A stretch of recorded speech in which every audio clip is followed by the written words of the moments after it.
If you're struggling to find good people for your business, or if you keep attracting applicants who aren't serious about their position or their role, there's a reason that your recruiting isn't working. And this is because your recruiting messages isn't showing the right people who your business is actually built for. Today, you are going to learn how to fix all that so you can start attracting the people who actually want to grow with your company. Now, there was a time when I had to fill multiple positions very fast, and the hiring season was terrible. Hardly anybody was applying anywhere. And every business in the industry locally was competing for pretty much the same audience, the same target audience, the same people. It actually felt like the entire hiring pool had dried up, right? And I remembered sitting at my desk thinking, how am I supposed to fill all these positions when other big companies can't even find people for their positions, right? Instead of waiting and trying to lower our standards, I decided to change the way that we were communicating what the job really offered. So most job descriptions actually sound the same. They list like tasks, what are the hours, they list requirements for the positions, but none of that actually speaks to a person who actually is trying to change their life by getting a new job, right?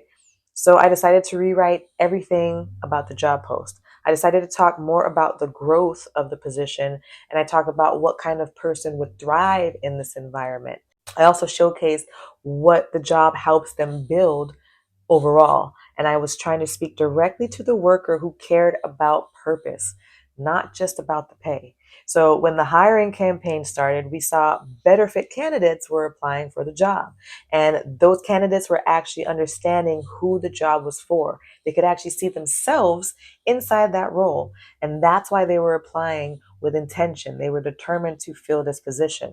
That was happening during a difficult hiring season, and we were still able to fill 93% of the job positions that we needed to fill. That was huge. Again, it was because of being more clear on who we were specifically looking for.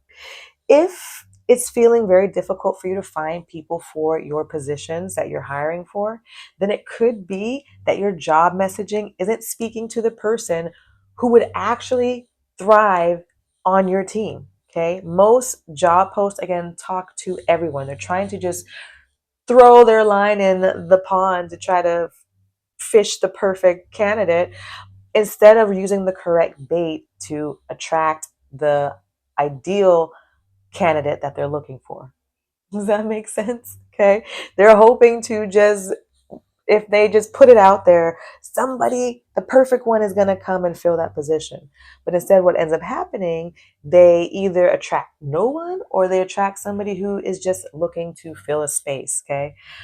When the hiring message is too broad or too general or vague, you're going to get general applicants. If you make the message completely about the tasks that need to be done, then you're going to attract people who only care about the bare minimum, just performing the task. That's it. Recruiting gets easier when your messages starts describing the type of person who needs to succeed or who wants to succeed with you. When people can see themselves actually in the role that they're applying for, then they're going to apply with confidence and you're going to start seeing more people apply.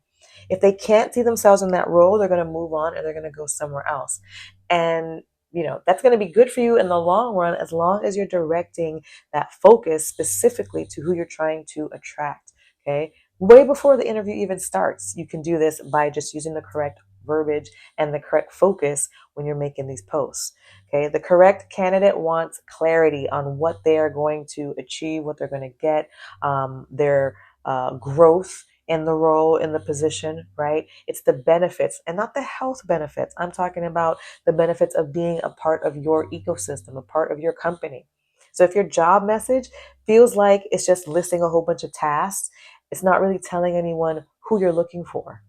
Okay. But when your message starts describing the energy of the person you're looking for, the mindset of the person you're looking for, maybe the rhythm, how they move, and the kind of worker that's actually going to thrive in your environment, then that's when the right people will recognize themselves in that role and they're instantly going to want to apply. And again, you'll start seeing more people applying for that position. And it's not going to matter how much you actually end up paying. If your message doesn't help the right applicant and they can't imagine themselves in that role succeeding with you, then it doesn't matter what the pay is. Okay. You just have to make it so that your ideal candidate can see themselves working in your company by laying out exactly what they would get and what they would expect their experience by being in your company. Does that make sense?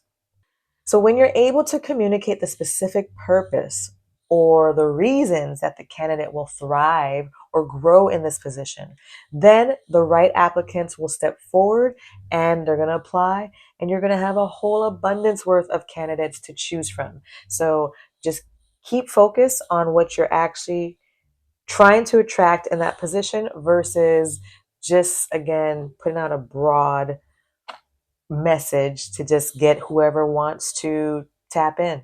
Make sure that when you are putting these posts out, you're not using vague language. You're being focused and direct with the type of candidates that you are trying to attract for that specific role. And I guarantee you that you'll start getting so many candidates applying, you might not know what to do, which is a good problem, right? All right, friend, that's all I have for you today. Thank you so much for your support. Please make sure to subscribe to the YouTube channel. And again, thank you for watching. All right, friend, I will see you in the next one. Thanks for watching. If you enjoyed this episode, then like and subscribe to support Brand Impact 365 with LaMorvielle. And if you are struggling with your brand impact, then watch the next video.